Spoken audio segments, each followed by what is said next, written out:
마이너스 3% 투자법은 나스닥 100 상승폭을 따라가지 못하는 헛발질 매도를 반복하며 3151%라는 처참한 성적을 기록합니다.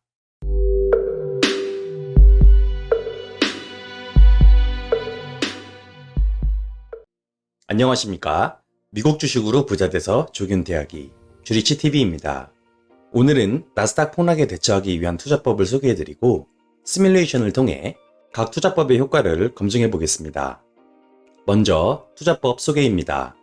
첫 번째는 공황노출 투자법입니다. 말 그대로 장기 우상향을 믿고 투자가 종료될 때까지 매도하지 않고 보유하는 방법입니다.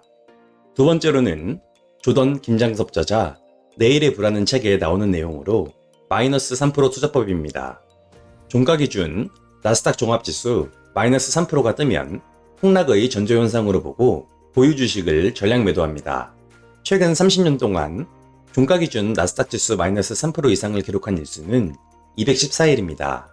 매도 이후 한 달 동안 마이너스 3%가 뜨지 않으면 한 달 플러스 1일, 즉 만 한 달이 지나고 난 다음날 종가에 주식을 전량 재매수합니다. 같은 달에 나스닥 지수 마이너스 3%가 4번 이상 뜬다면 매뉴얼상 공황 상황이며 이때는 2달을 기다립니다. 2달 동안 마이너스 3%가 뜨지 않으면 2달 플러스 1일에 다시 주식을 매수합니다. 기다리는 중에 마이너스 3%가 한 번이라도 다시 뜬다면 뜬 시점으로부터 공황 상황이 아니면 한 달, 공황 상황이면 2달을 더 기다립니다. 다음은 제가 변형하여 만든 마이너스 5% 투자법입니다. 종가 기준 마이너스 5%가 뜨면 보유 주식을 전량 매도 후 한 달을 기다립니다. 90년부터 현재까지 나스닥 지수가 마이너스 5% 이상을 기록한 것은 단 41일에 불과합니다. 같은 달에 나스닥 지수 마이너스 5% 이상이 3번 이상 뜬다면 공황 상황이며 2달을 기다립니다. 기다리는 중에 마이너스 5%가 다시 뜬다면 뜬 시점으로부터 B의 경우 한 달, C의 경우 2달을 더 기다립니다. 자, 그럼 엑셀 시뮬레이션을 해보겠습니다. 시뮬레이션 대상은 나스닥 100 트리플 Q이고 투자 기간은 90년 1월부터 현재까지 약 30년입니다. 표를 보시면 1990년 8월 6일 나스닥 종합지수가 종가 기준 마이너스 4.17%를 기록하면서 마이너스 3% 투자법은 보유 주식을 전량 매도합니다. 매도 후 한 달 이내에 마이너스 3%가 추가로 발생했기 때문에 뜬 시점으로부터 한 달을 더 기다립니다. 이후 8월 23일부터 마이너스 3%가 찍히지 않았기 때문에 한 달 플러스 1일인 9월 24일에 전량 재매수합니다. 1990년 1월 1일부터 투자를 시작했는데 1997년 10월이 돼서야 나스닥 종합지수 마이너스 5% 이상 하락이 처음 등장합니다. 마이너스 7%가 뜨죠. 투자 7년 만에 처음으로 마이너스 5% 투자법이 매도를 합니다. 그러다 한 달이 지나 재매수합니다. 2000년 1월 4일 마이너스 5%가 뜨면서 마이너스 3% 투자법이 매도합니다. 2000년 1월 24일 같은 달 네 번째 마이너스 3%가 뜨면서 공황을 선언하고 2달을 기다립니다. 사이로 1월 28일 마이너스 3%가 추가로 뜨면서 1월 28일부터 2달을 더 기다립니다. 2달 안에 계속 마이너스 3%가 뜨고 뜬 시점으로부터 2달을 더 기다려야 하기 때문에 투자 중단 기간이 계속 연장됩니다. 2000년 4월 3일 마이너스 5% 이상이 떴고 마이너스 5% 투자법도 전량 매도합니다. 이후 2000년 4월 12일에 마이너스 5%가 3번 이상 뜨면서 마이너스 5% 투자법도 공황을 선언합니다. 공황 선언 이틀 후 다시 마이너스 5% 이상이 뜨면서 뜬 시점으로부터 2달 더 기다립니다. 이후 2달이 지나도 마이너스 5%가 뜨지 않자 다시 전량 매수합니다. 하지만 마이너스 3% 투자법은 꾸준히 2달 더 연장되면서 투자 중단을 지속합니다. 자, 이제 각 3개의 투자법이 어떤 성과를 냈는지 그래프로 보시겠습니다. 90년 1월부터 현재까지 누적 수익률 추이입니다. 공황 노출 투자법이 5,706%로 1위입니다. 마이너스 5% 투자법이 5,394%로 2위, 마이너스 3% 투자법이 3,309%로 꼴등입니다. 마이너스 3% 투자법의 누적 수익률이 공황노출 투자법에 비해 확실히 높았던 기간은 닷컴버블과 2008년도 금융위기 때뿐입니다. 이에 비해 마이너스 5% 투자법은 상당 기간 동안 공황노출 투자법에 비해 높은 누적 수익률을 기록합니다. 그러다 코로나 바이러스 위기 이후 유동성 장세에서 공황노출 투자법에게 수익률 1위 자리를 내줍니다. 자, 그럼 기간별로 쪼개서 세계 투자법의 누적 수익률 움직임을 분석해 보겠습니다. 90년 1월부터 99년 12월까지입니다. 마이너스 3% 투자법이나 마이너스 5% 투자법에서 누적 수익률이 평평한 플랫 구간을 이루고 있는 것은 위험을 감지하여 전량 매도 후 투자를 중단했기 때문입니다.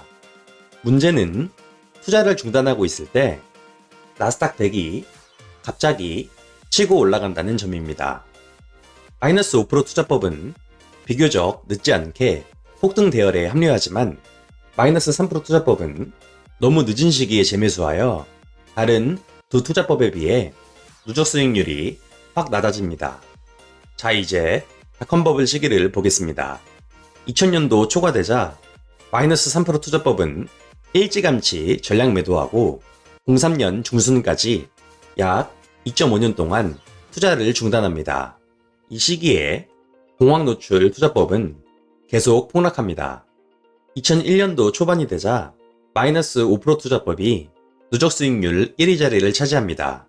폭락이 절정에 달했던 2002년도에는 마이너스 3% 투자법이 1위가 되고 공황노출 투자법이 누적 수익률 꼴등이 됩니다. 확실히 닷컴버블 시기에는 마이너스 3% 투자법이 공황을 회피하는데 가장 효과적이었습니다. 자, 이제 2008년도 금융위기 시기를 보겠습니다. 마이너스 3% 투자법은 위험이 감지되자 제일 빨리 투자를 중단합니다. 이때 투자 중단 기간은 약 1년 정도입니다. 마이너스 5% 투자법은 약 6개월 동안 투자를 중단합니다. 2008년도 금융위기 직후 마이너스 3% 투자법이 누적 수익률 1위를 기록합니다. 이 시기 공황노출 투자법은 닷컴버블 시기와 마찬가지로 수익률 꼴등이 됩니다. 1990년 초부터 코로나 위기 전인 2019년 말 기준 수익률을 보시겠습니다.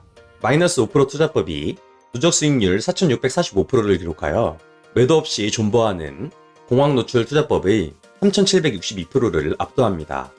마이너스 3% 투자법은 나스닥 100 상승폭을 따라가지 못하는 헛발질 매도를 반복하며 3,151%라는 처참한 성적을 기록합니다. 마지막으로는 코로나 바이러스 위기 이후의 그래프입니다. 마이너스 3% 투자법이 공황을 선언하면서 오랫동안 투자를 중단합니다. 마이너스 5% 투자법은 투자를 중단했다가 재매수 신호를 받고 다시 전량 매수합니다. 이때 나스닥 100은 최저점을 찍고 V자로 반등합니다. 마이너스 5% 투자법도 늦게나마 폭등 대열에 합류합니다. 반면 마이너스 3% 투자법은 폭등 대열에 제대로 합류하지 못하며 격차가 커집니다. 결론입니다. 90년도 초에 1억을 투자했다면 19년 말 세전 평가 금액은 마이너스 5% 투자법이 47.5억 원으로 가장 높고 마이너스 3% 투자법이 32.5억 원으로 가장 낮습니다. 21년 5월 현재 평가 금액은 공황노출 투자법이 58억 원으로 가장 높고 마이너스 3% 투자법이 34억 원으로 가장 낮습니다. 공황 회피력은 마이너스 3% 투자법이 월등히 좋았습니다. 상승시 회복력은 공황노출 투자법이 월등히 좋습니다. 복리 효과는 매도를 아예 하지 않는 공황노출 투자법이 가장 높고 마이너스 3% 투자법이 가장 낮습니다. 투자 기간 중 매도 횟수가 많을수록 양도세가 발생할 확률이 높아지기 때문입니다. 참고로 지난 30년 동안 매도 건수는 공황노출 투자가 0건, 마이너스 5% 투자법이 12건, 마이너스 3% 투자법이 36건입니다. 복리 효과는 원금과 수익이 지속적으로 재투자되어야 극대화되는 것입니다. 하지만 수익 중 일부가 자꾸 양도세로 빠져나간다면 그만큼 최종 누적 수익률에는 악영향을 끼치는 것입니다. 제가 일전에 마이너스 3% 투자법의 복리효과 감소 시뮬레이션을 한 적이 있는데 정확하진 않지만 대략적으로 15% 정도의 수익률 감소 효과가 있었습니다. 그렇게 되면 마이너스 3% 투자법의 최종 수익률은 3,300%에서 2,000% 후반대로 떨어지게 됩니다. 거래비용 역시 매도가 잦으면 매도 수수료가 많이 발생하기 때문에 마이너스 3% 투자법이 가장 불리합니다. 제안입니다. 마이너스 3% 투자법은 추천하지 않습니다. 기대 수익률이 낮고 무엇보다 복리효과 감소 문제가 치명적이기 때문입니다. 하지만 위험만 확실히 피할 수 있다면 기대 수익률을 확 낮춰도 되는 투자자는 고려해 볼 만합니다. 다음은 큰 폭락을 피하고 싶지만 기대 수익률을 여전히 높은 상태로 유지하고 싶은 투자자입니다. 이런 분들은 마이너스 5% 투자법을 추천해 드립니다. 하지만 마이너스 5% 투자법 또한 최근 30년 동안 12건의 매도를 했기 때문에 36건의 매도를 한 마이너스 3% 투자법만큼은 아니지만 여전히 복리효과 감소 문제를 안고 있습니다. 마지막으로 마이너스 50% 이상의 공황 상황을 견뎌낼 자신이 있고 복리효과를 극대화하고 싶은 투자자는 공황 노출 투자법을 추천드립니다. 오늘 준비한 내용은 여기까지입니다. 영상이 유익했다면 구독과 좋아요 부탁드립니다. 감사합니다.